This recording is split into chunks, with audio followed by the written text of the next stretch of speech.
Hi everyone, it's Margaret here with 60andMe. There are some topics that come up a lot in our 60andMe community, and I want to talk about one today from two different angles. It's about estrangement, adult children estrangement, estrangement from our families, from our friends, from our partners, and mental health. How estrangement can affect our mental health in such a dramatic way.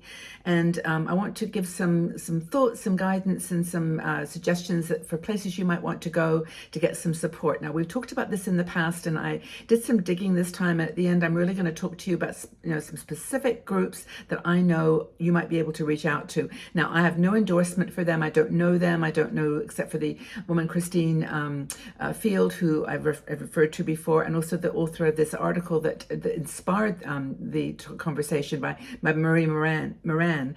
But the other ones, you're on your own to investigate, but they are there.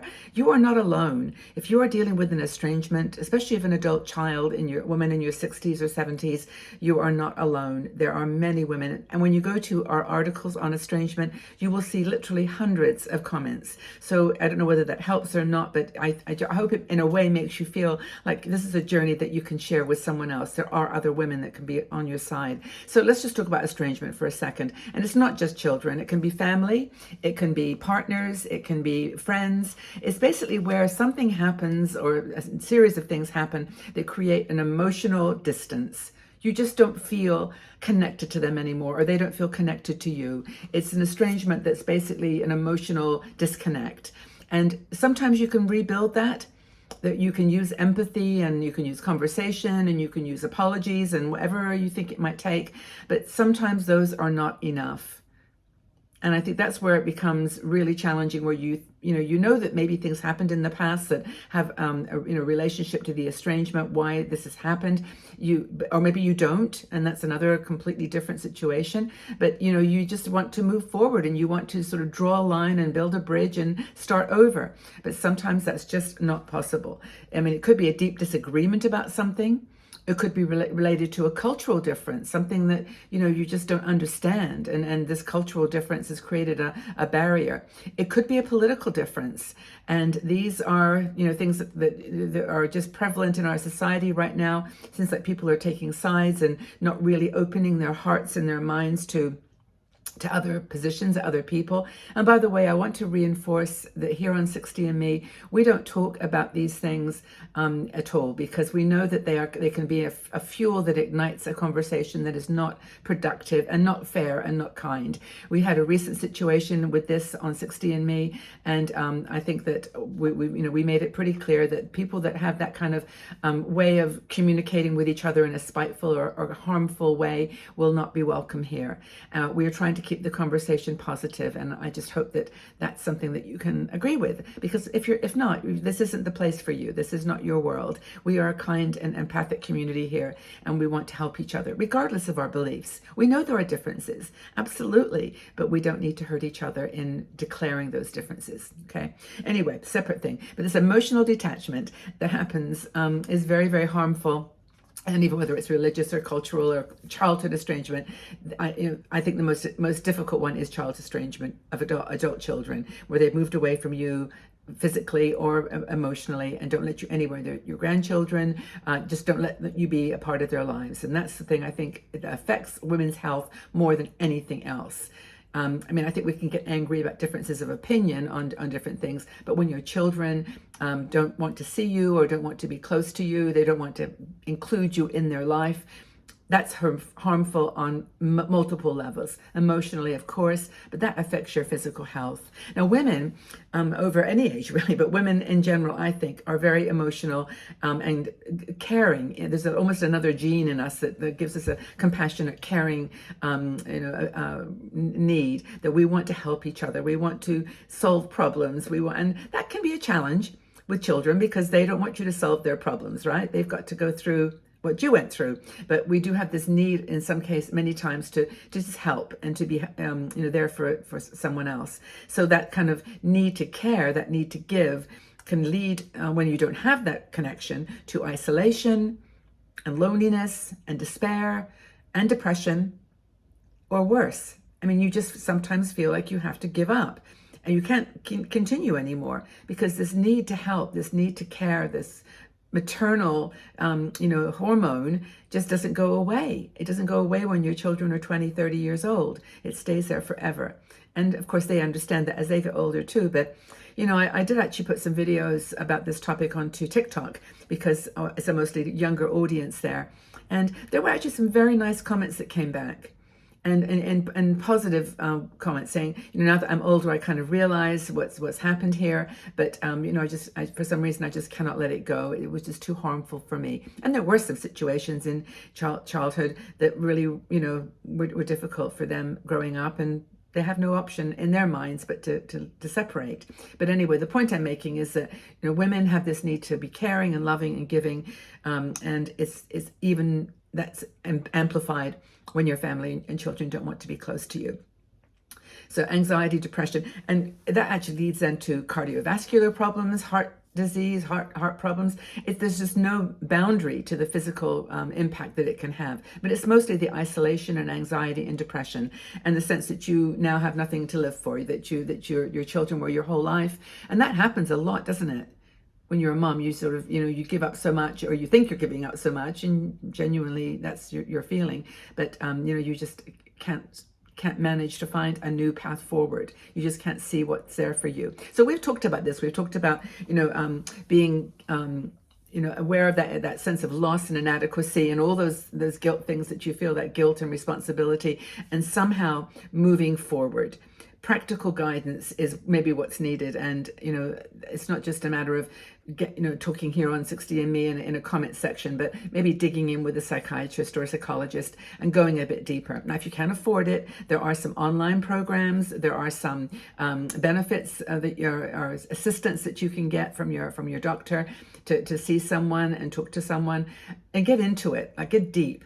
It's all right just talking to us about it and to talking to your friends, but in some ways things can be so complicated that you need professional direction, to kind of get you on the right track. But they will, they're going to, that's what they're trained to do. So just, I think maybe that's one option that you've got, professional. Support groups are absolutely critical. And I'm going to give you some specifics in just a second, but you can either do online course support groups, or you can do in-person support groups. They're all over the place, and you may not realize that there are a lot. So I'm going to go through those for you, but either in person or online, they can be helpful. Here at 60andMe, we have our Patreon supporters group, which is a private group. It's a supporters group for 60andMe. It's $3 a month, and it's one that we use to support us because we don't charge anything, but it gives women who want to get closer, up to close and personal conversation with other sisters, the opportunity.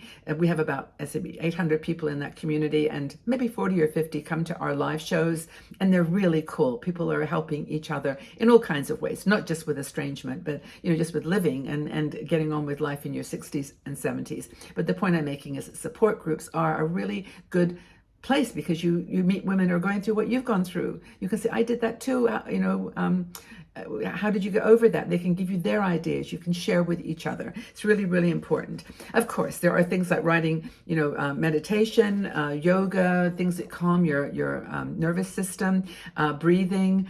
Mel Robbins is really great. I don't know if you know Mel. I don't know her personally, but she has this technique of counting back from 5. Like when you start to spin, like I'm just worried, I'm scared, I'm nervous, I'm sad, I'm whatever. Just go 5, 4, 3, 2, 1. And and I don't know what it does, but how it does it, but it does actually calm you. And there's also some breathing that you can do. You're breathing in, holding it for 4, breathing out for 4. We're breathing in and then breathing out. It does help. It really, these kinds of exercises, you say, oh, Margaret, come on. We've done them all. I've done all the mental, the breathing, the yoga. But just try a combination of things, see if it helps. Encouraging self-compassion is one thing that I can do for you. Goodness sakes, you give yourself a break. You messed up maybe, you did something you're sorry for, you've apologized, it hasn't worked. Stop beating yourself up. Okay, just keep going. Just keep going forward, because that's the only way you can go. It's done.